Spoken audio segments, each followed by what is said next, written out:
오늘은 현대 그리스도인 시리즈 세 번째 시간입니다. 그리스도의 주권이 모든 영역에 임하게 하라. 그리스도의 주권이 모든 영역에 임하게 하라 라는 제목으로 하나님 말씀 증거하도록 하겠습니다.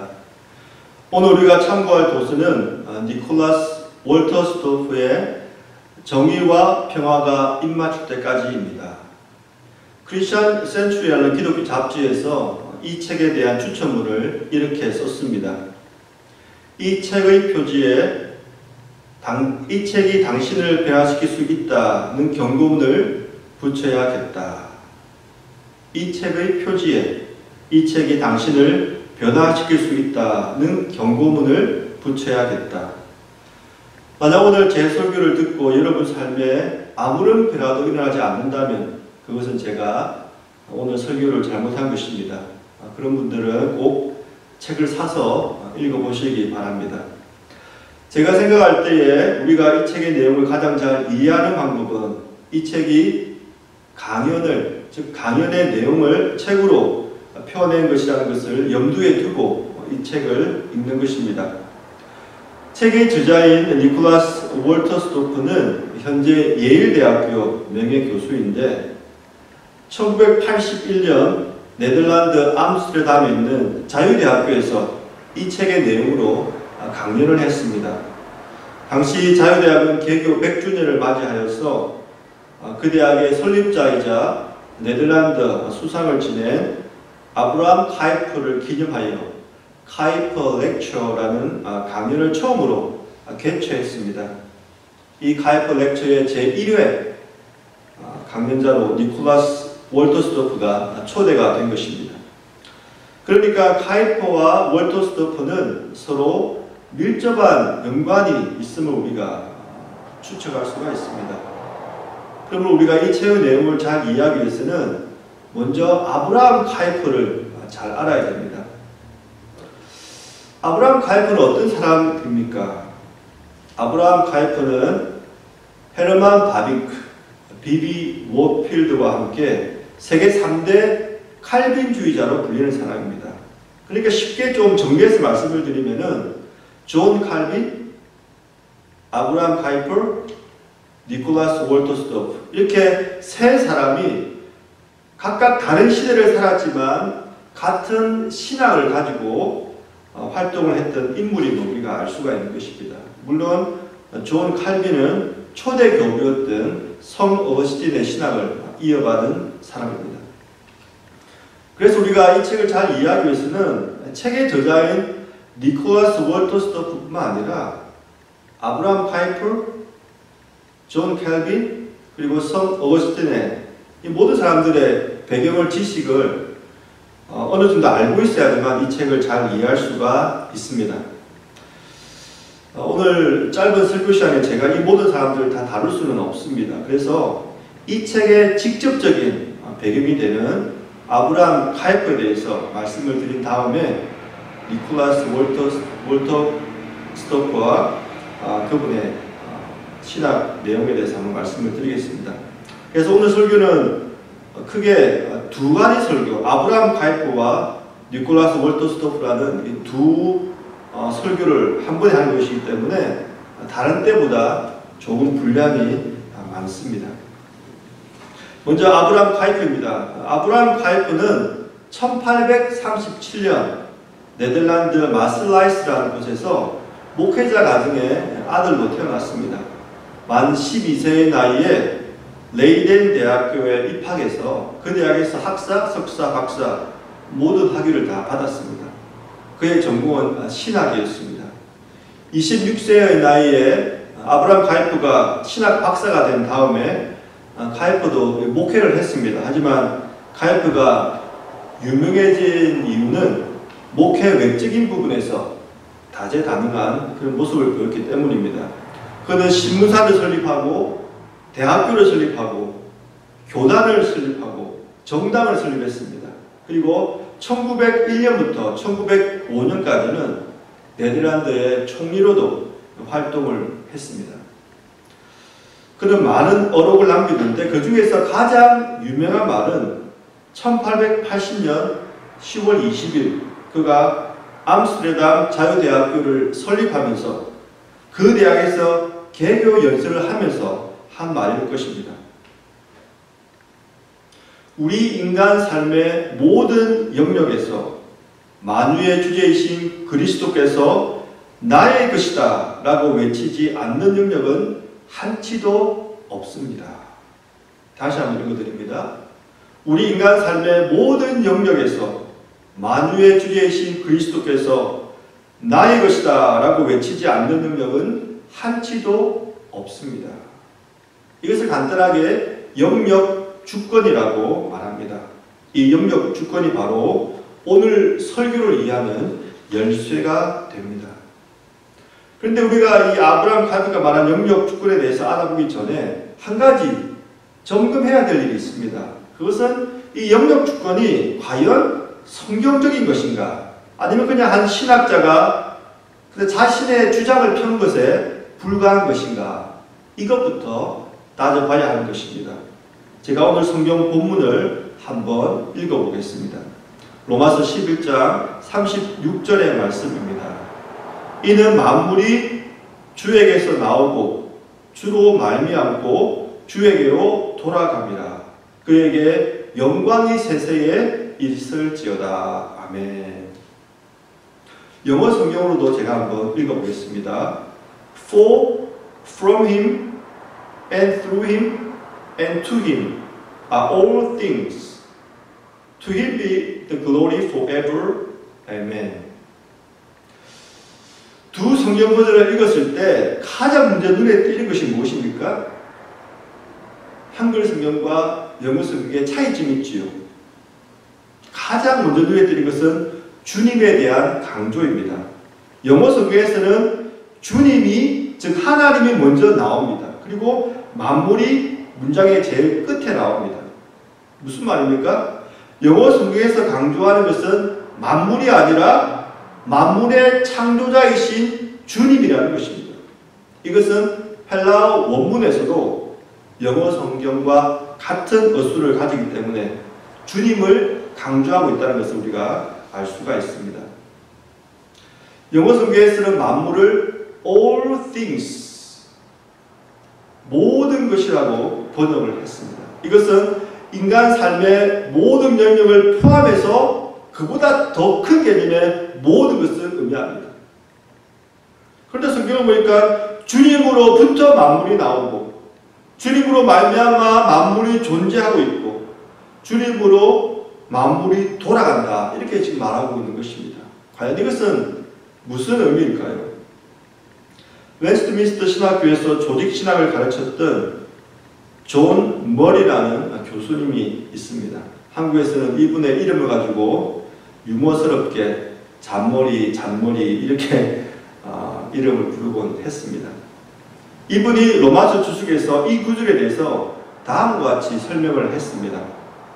하나님은 만물이 그로부터 나왔다는 의미에서 만물의 근원이시다. 하나님은 만물이 그로 말미암아 존재된다는 의미에서 만물의 중재자이시다. 하나님은 만물이 그에게로 돌아간다는 의미에서 모든 만물이 영광을 돌려야 할 최종 목표이시다. 그러니까 이것을 조금 다른 각도에서 바라보면은 하나님께서 창조하지 않으셨다면 어떤 만물도 존재할 수 없다는 것입니다. 하나님께서 붙잡아 주시지 않으신다면 어떤 만물도 존재할 수가 없다는 것입니다. 그리고 모든 만물의 존재 목적은 하나님께 영광과 찬송을 돌리는 것이다 라는 것입니다. 그러므로 아브라함 카이프가 주장한 인간 삶의 모든 영역은 그리스도의 것이다 라는 이 영역 주권은 지극히 성경적인 것입니다. 사랑하는 성도 여러분, 우리도 이 만물 안에 포함됩니다. 하나님께서 창조하셨기 때문에 우리가 존재할 수 있는 것입니다.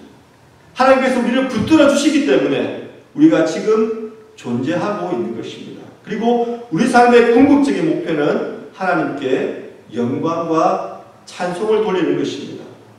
그렇게 살아가는 우리 모두가 다 될 수 있기를 간절히 축원드립니다. 이제 아브라함 카이프가 말한 영역 주권에 대해서 구체적으로 한번 살펴보겠습니다. 아브라함 카이프가 말한 영역 주권을 영어로 말하면 sphere sovereignty입니다. sphere란 말은 한국어로 구지요, 구. 3차원적인 원을 말합니다. 그죠? 여러분 쉽게 공을 생각하시면 이해하기 쉬울 것 같습니다.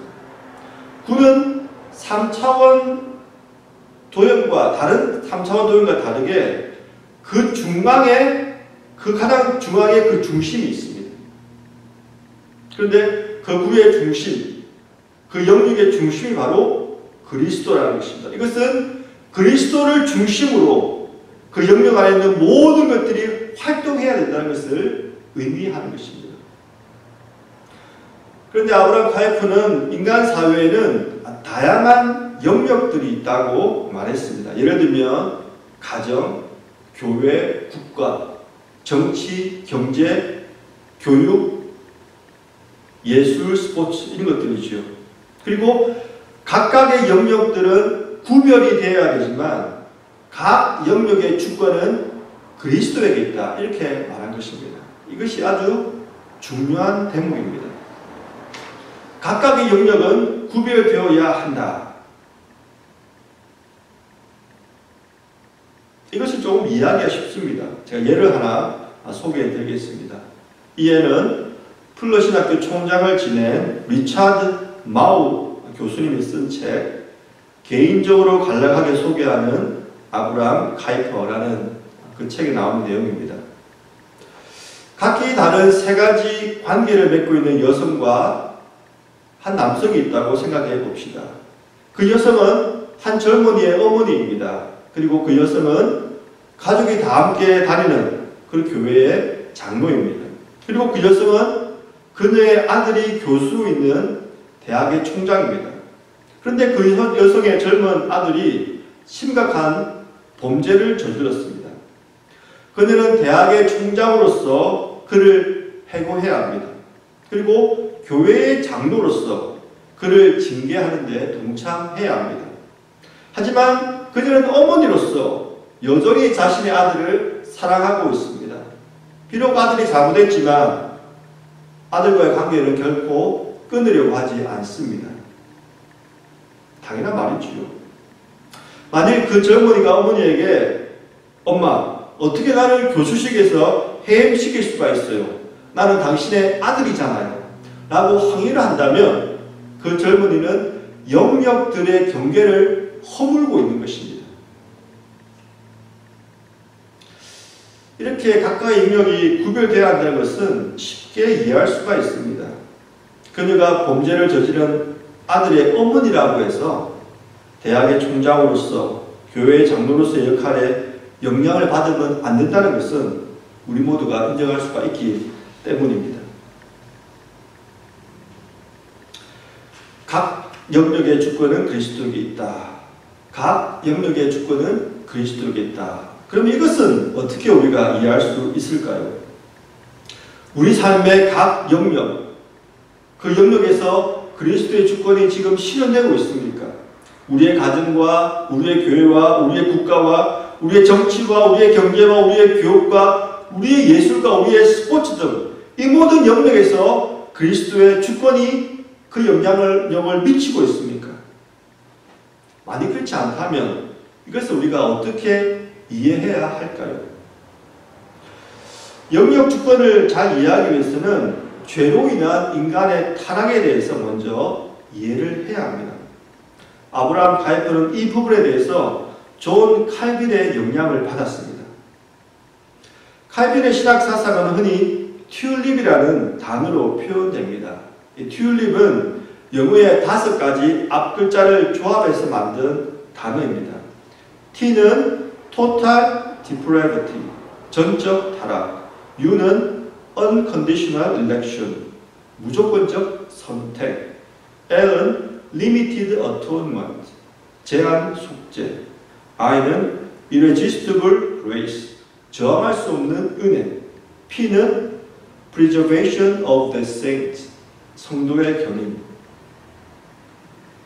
이 튤립에서 첫 번째 전적 타락 부분을 우리가 올바로 이해하는 것이 중요합니다. 전적 타락의 1차적인 의미는 인간이 전적으로 타락해서 스스로의 힘으로 구원을 받을 수가 없다, 그런 말입니다. 그런데 이 부분을 이런 식으로 이해해서는 안 됩니다. 인간이 완전히 타락해가지고 타락한 인간으로부터는 어떠한 선한 것도 나올 수 없다, 이렇게 이해하면 안 된다는 것입니다. 타락한 인간도 선한 행동을 할 수가 있습니다. 우리가 이렇게 잘못했었다는 이유는 이 전적이라는 의미를 절대적이라는 의미로 해석했기 때문입니다. 하지만 여기서 말하는 전적 타락에서 전적이라는 의미는 절대적이라는 의미보다 전체적이라는 의미로 해석해야 합니다. 영어로 말씀드리면 absolute가 아니라 total입니다. 그러니까 전적 타락의 2차적인 의미는 인간 삶의 전 영역이 부패했다는 것입니다. 예를 들면 가정과 교회와 국가와 정치와 경제와 교육과 예술과 스포츠, 이 모든 부분들이 다 부패했다는 것입니다. 왜 그럴까요? 그 이유는 간단합니다. 부패한 인간이 그 영역들을 다스리고 있기 때문입니다. 그러니까 그 영역들이 부패할 수밖에 없는 것입니다. 그렇다면 이것이 왜 중요할까요? 두 가지 이유 때문이라고 생각이 듭니다. 첫째는 그리스도의 주권이 인간 삶의 영역에 미치지 못하는 이유를 설명해 주기 때문입니다. 부패한 인간이 전 영역에서 왕노릇하고 있기 때문이라는 것입니다. 둘째는 인간 삶의 정 영역에서 그리스도의 주권이 원래 상태대로 회복하는 것이 그리스도인의 사명이라는 것을 말해주기 때문입니다. 아브라함 카이프가 1898년 미국에 와서 미국 프린스턴 신학교에서 열린 스톤 렉처에서 강연을 했습니다. 그 강연에서 이런 말을 했습니다. 죄가 들어오지 않았다면 하나님은 인간의 모든 삶의 영역에서 유일한 왕으로 남으셨을 것입니다. 죄가 들어오지 않았다면 하나님은 인간의 모든 삶의 영역에서 왕으로 남으셨을 것입니다. 무슨 말입니까? 죄가 세상에 들어오기 전에는 하나님께서 인간 삶의 전 영역에서 왕이셨다는 것입니다. 그런데 죄가 세상에 들어오므로 인간이 하나님의 자리를 차지하고 왕노릇하고 있다는 것입니다. 사랑하는 성도 여러분, 여기에 우리의 사명이 있습니다. 하나님께서 창조하신 원래의 창조 질서대로 회복하도록 하는 것이 바로 우리의 사명인 것입니다. 하지만 이것은 이 세상에서 완전히 이루어지지는 않을 것입니다. 예수께서 다시 오실 때, 재림하실 때, 그때 완전히 이러한 원래 창조 질서의 모습이 회복될 것입니다. 하지만 그날이 오기까지 우리는 하나님의 주권이 이 땅 구석구석까지 미치도록 노력을 해야 합니다. 여기까지 제가 간략하게 설명을 해드린 아브라함 카이프의 영역 주권에 대한 이야기입니다. 지금부터는 니콜라스 월터스토프에 대해서 말씀을 해드리겠습니다. 니콜라스 월터스토프는 1932년 미네소타의 비글로우에서 태어났습니다. 1956년 24살의 젊은 나이에 하버드 대학교 대학원에서 박사학위를 받았습니다. 전공은 철학이었습니다. 그 후 지금까지 60년이 넘는 기간 동안 그리스도인 철학자로서 살아온 인물입니다. 그가 이 책을 쓰면서 많은 내용들을 다루고 있는데 우리는 그 중에서 세 가지만 간략하게 생각하면서 은혜를 받고자 합니다. 첫 번째, 그는 사회 구조의 영역을 개혁하라고 말합니다. 월터스토프는 먼저 회피하는 종교의 문제에 대해서 지적합니다. 회피하는 종교는 문제를 개혁하려고 하지 않고 문제로부터 도피하려고 하는 것을 말합니다. 그 대표적인 예로 중세시대의 사람들을 들 수 있습니다. 중세시대 사람들은 사회의 구조가, 중세시대 그 당시의 사회의 구조가 사람이 만든 작품, 부패한 인간이 만든 작품이 아니라 하나님께서 만드신 질서라고 생각을 했습니다. 마치 사자가 짐승의 왕으로 태어나는 것이 하나님께서 만드신 질서이듯이 인간 사회의 구조도 하나님께서 만드신 질서라고 생각을 했던 것입니다. 그래서 왕은 계속 왕이어야 하고 귀족은 계속 귀족이어야 하고 평민은 계속 평민이어야 하고 노예는 계속 노예여야 한다는 것입니다. 이러한 사고방식 때문에 중세 사람들은 잘못된 사회 구조를 개혁하려고 하지 않았습니다. 감히 하나님을 대적하려고 할 수가 없었기 때문이지요. 하지만 그 당시 현실에 불만을 가졌던 사람들은 현실에서 도피하려고 했습니다. 그래서 속세를 떠나서 깊은 수도원에 들어가서 일평생 하나님만 명상하다가 이 세상을 떠나는 것이 최고로 고상한 삶이다. 그렇게 생각을 했던 것입니다. 그리고 그들은 교회에서 공식적으로 임명한 그 직책만이 하나님께서 주신 소명으로 보았습니다. 간단하게 말씀드리면 직업에 귀천이 있다고 말했던 것입니다. 이런 중세시대의 사고를 개혁한 사람이 바로 루터와 칼빈이었습니다. 루터는 이러한 중세 사고에서 한 걸음 발전했습니다.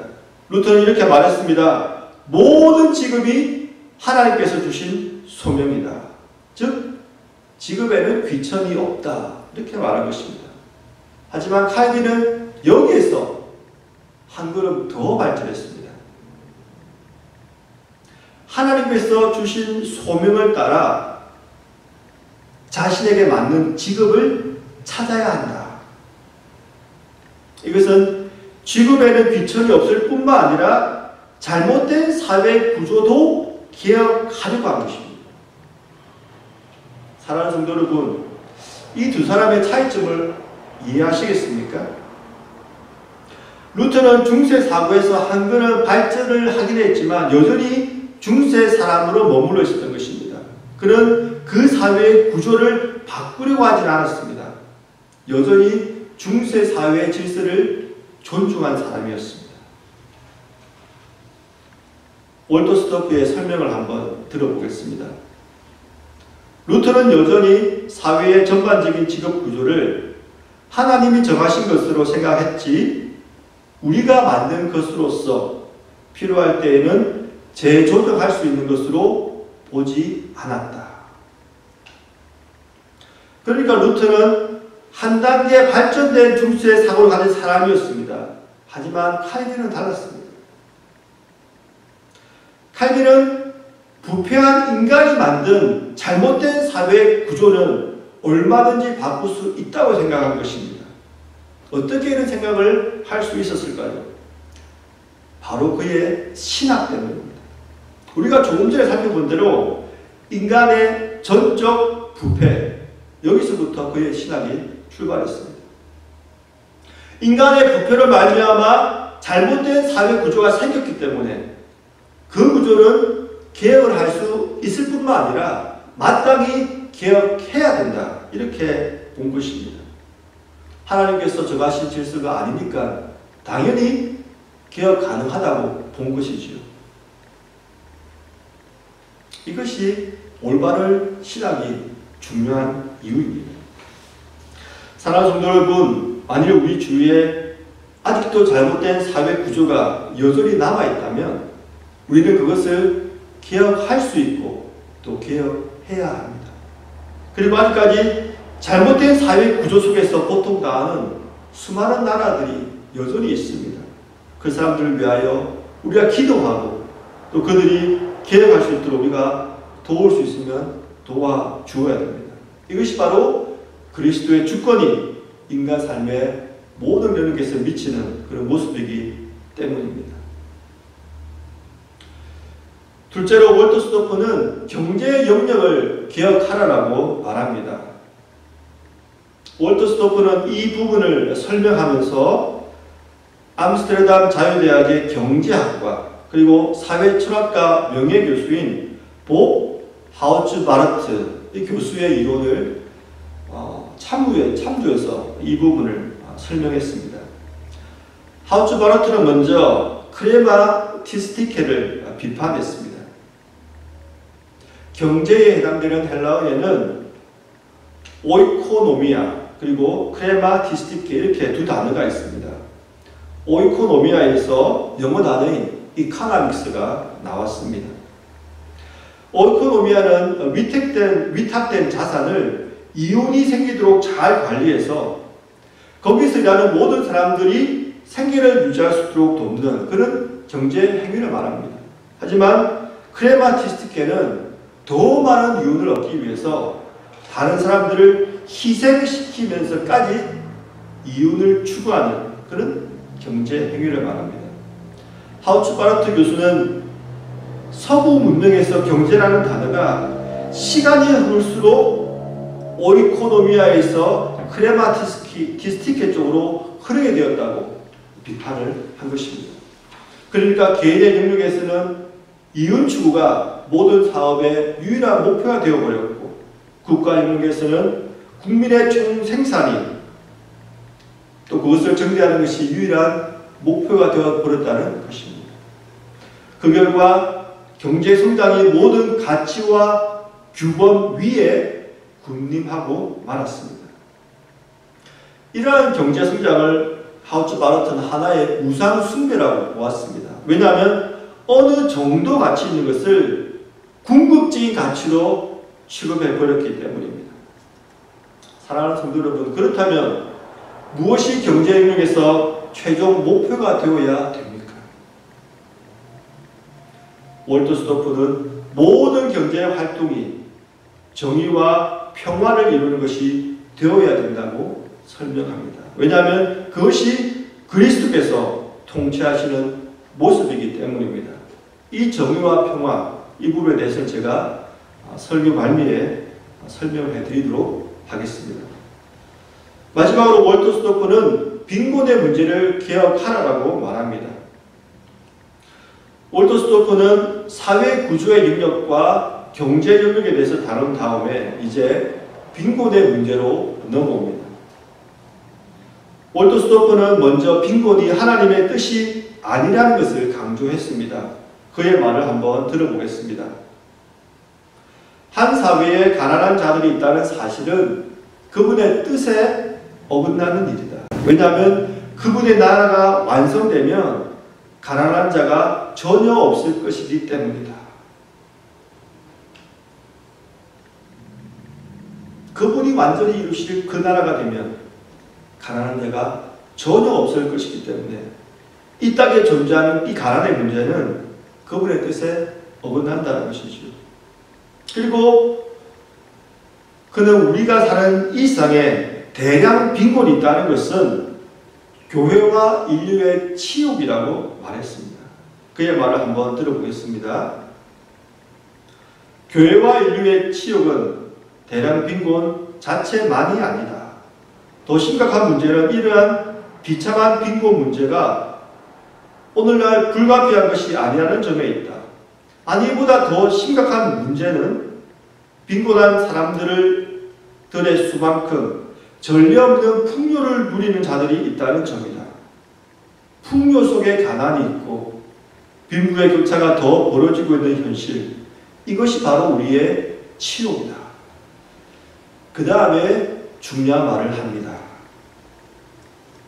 왜 가난한 자를 보살펴야 하는가? 라고 묻는다면 그 질문에 대한 가장 진지한 응답은 그렇게 하지 않으면 하나님께서 주신 바 가난한 자가 가진 권리를 침해하는 것이기 때문이다. 내가 최대한 강조해서 말하고 싶은 말은 가난에 대한 관심은 자신의 문제가 아니라 권리의 문제라는 것이다. 샬롬에 대해서 묵상해 보고 모든 인간이 하나님의 형상이라는 공통 분모를 갖고 있음을 성찰해 보면 그렇게 결론을 내리지 않을 수가 없다. 저는 아마도 이 부분이 이 책에서 가장 중요한 부분이라고 생각이 듭니다. 그리고 저는 여기에서 니콜라스 월터스도프의 천재성이 드러난다고 생각합니다. 왜 우리가 가난한 사람들을 보살펴야 하지요? 만약에 우리가 이런 질문을 받는다면 여러분은 어떻게 대답을 하시겠습니까? 우리는 보통 이렇게 대답을 할 것입니다. 가난한 사람들이 불쌍하니까요. 그들을 보니까 제 마음이 동했어요. 또 조금 신앙이 있는 분들은 이렇게 대답을 하실 겁니다. 가난한 자들을 돕는 것이 하나님의 뜻이니까요. 그들을 도우면 하나님을 기쁘시게 해드릴 수 있으니까요.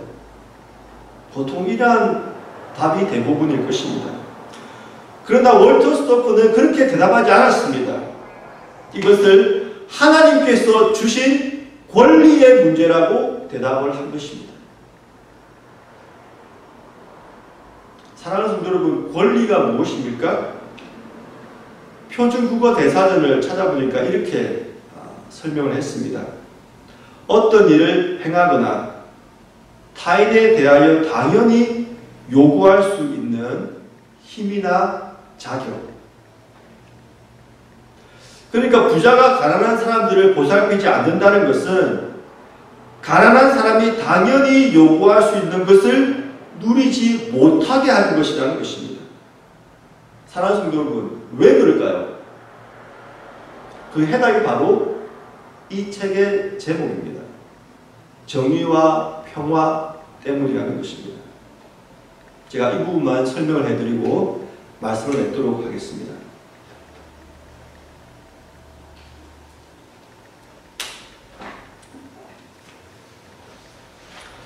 월터스토프의 말을 다시 인용해 보겠습니다. 샬롬에 대해 묵상해보고 모든 인간이 하나님의 형상이라는 공통 분모를 갖고 있음을 성찰해 보면 그렇게 결론을 내리지 않을 수 없다. 여기에 두 가지 중요한 단어가 나옵니다. 샬롬, 그리고 하나님의 형상이라는 공통 분모라는 단어입니다. 사랑하는 성도 여러분, 샬롬이 무엇입니까? 샬롬은 히브리어죠. 영어로 번역하면 peace, 그리고 한글로는 평화, 이렇게 되죠. 우리가 지금 대강절 기간을 지나고 있는데 이번 주가 바로 평화를 강조하는 그런 주간입니다. 이 peace가 바로 히브리어로 샬롬인 거죠. 우리가 성경적인 샬롬의 개념부터 명확하게 이해할 필요가 있습니다. 성경적인 샬롬은 우리가 흔히 생각하는 대로 전쟁이 없는 평화로운 상태를 의미하지 않습니다. 월터스토프의 설명을 직접 한번 들어보겠습니다. 샬롬은 무엇보다 먼저 하나님과 바르고 조화로운 관계를 맺고 그분을 기쁘게 섬기는 상태를 가리킨다. 그러니까 샬롬은 관계와 실천으로 이루어져 있다는 것입니다. 먼저 진정한 샬롬은 하나님과 바르고 조화로운 관계가 있어야지만 성립될 수 있다는 것입니다. 이것은 예수 그리스도를 믿음으로만 가능한 것입니다. 예전에는 마땅히 재판을 받아야 할 재판장과 죄수의 관계였다면 이제는 아버지와 아들의 관계로 변화가 된 것입니다. 그리고 진정한 샬롬은 하나님을 기쁘게 섬기는 상태가 있어야만 성립될 수 있다고 말합니다. 하나님을 기쁘게 섬기는 상태, 이것이 바로 실천이죠. 그렇다면 어떤 실천이 하나님을 기쁘게 섬기는 실천일까요? 그것은 바로 하나님의 말씀에 순종하는 것입니다.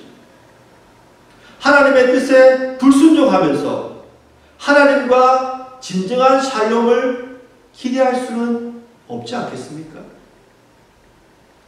하나님의 뜻에 지속적으로 불순종하면서 하나님과 평화로운 관계를 유지하겠다, 이런 생각을 하는 자체가 문제가 있죠. 그렇다면 하나님께서는 성경에서 하나님 말씀을 통하여 가난한 자들에게 어떻게 하라고 말씀하셨습니까? 구약과 신약에서 한 곳을 제가 인용해 드리겠습니다. 잠언 3장 27절입니다.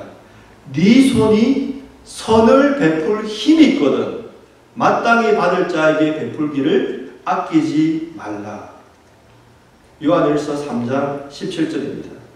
누가 이 세상 재물을 가지고 형제의 궁핍함을 보고도 도와줄 마음을 막으면 하나님의 사랑이 어찌 그 속에 거할까 보냐. 하나님의 사랑이 어찌 그 속에 거할까 보냐.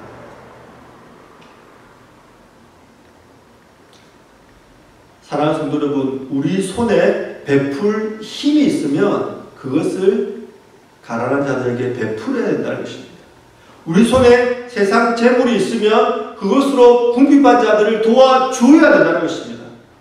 이러한 실천이 있을 때 하나님과 진정한 샬롬을 기대할 수가 있다는 것입니다.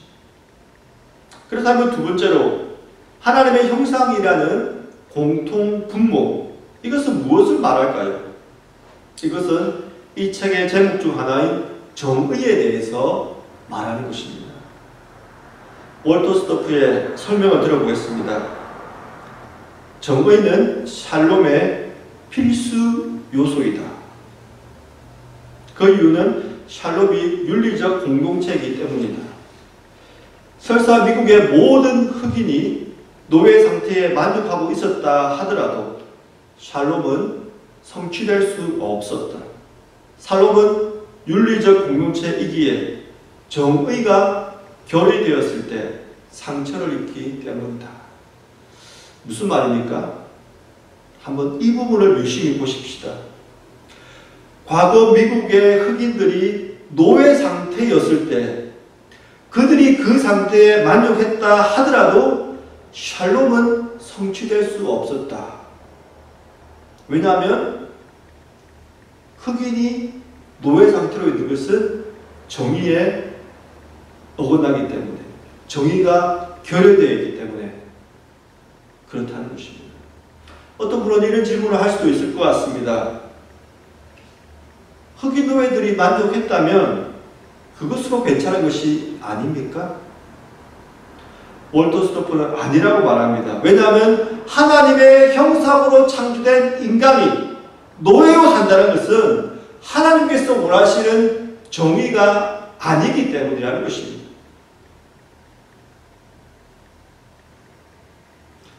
다시 본론으로 돌아가 봅시다. 빈곤의 문제입니다.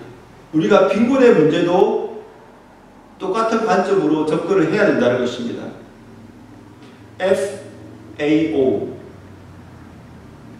Food Agriculture Organization of the United Nations, 이거 약자인데 FAO의 자료를 제가 찾아보니까 지금 먹을 것이 없어서 굶어 죽는 사람 수만 하루에 25,000명이라고 말하고 있습니다. 먹을 것이 없어서 굶어서 죽는 사람이 하루에 25,000명이다. 제가 한번 계산해 보니까 3.5초당 한 명씩 굶어서 죽는 꼴입니다. 하나님의 형상으로 창조된 사람이, 우리가 똑같은 공통 부모를 가지고 있죠. 하나님의 형상으로 창조된 사람이 굶어서 죽는 것은 하나님의 정의가 아닌 것입니다. 그렇기 때문에 이러한 상태를 방치하는 부자들과 부자 나라들은 하나님과 진정한 샬롬을 가질 수가 없다는 것입니다. 사랑하는 성도 여러분, 우리는 지금 하나님과 어떠한 관계를 가지고 있습니까? 우리는 하나님과 진정한 샬롬의 관계를 가지고 있습니까? 만약 우리가 그렇게 생각한다면 그 근거는 무엇입니까? 혹시 하나님은 그렇게 생각하지 않는데 나만 그렇게 생각하고 있지는 않습니까? 사랑하는 성도 여러분, 빈곤 속에서 죽어가는 사람도 우리와 똑같이 하나님의 형상으로 창조된 사람들입니다. 그러므로 일용할 양식은 그들이 마땅히 누릴 수 있는, 그리고 누려야 하는 하나님께서 주신 그들에게 베푸신 권리라는 것입니다. 사랑하는 성도 여러분, 우리는 이번 성탄절을 어떻게 보내야 할까요? 우리 주위를 돌아봅시다. 우리의 보살핌이 필요한 사람들에게 하나님의 정의와 샬롬의 모습을 보여주십시다. 우리 삶을 통하여 그리스도의 주권이 이 땅 가운데 임하기를 간절히 소망합니다.